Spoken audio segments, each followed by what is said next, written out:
Thank you, Madam Speaker. Madam Speaker, I don't know where the Honourable Prasad gets his facts from, supposed facts. He always seems to be incorrect.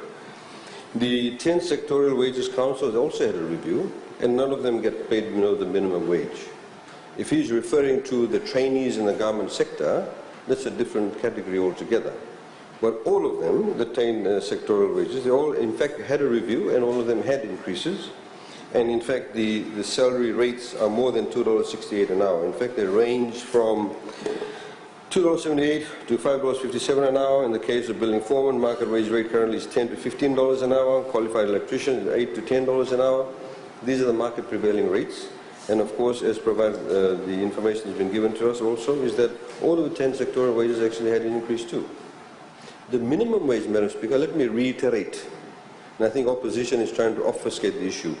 The minimum wage is only for those people who have unskilled skill sets.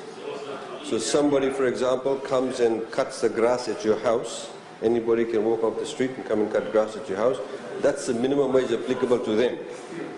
If a person, for example, Madam Speaker, is doing nanny services, or what we call house girls in Fiji, it applies to them, Madam Speaker.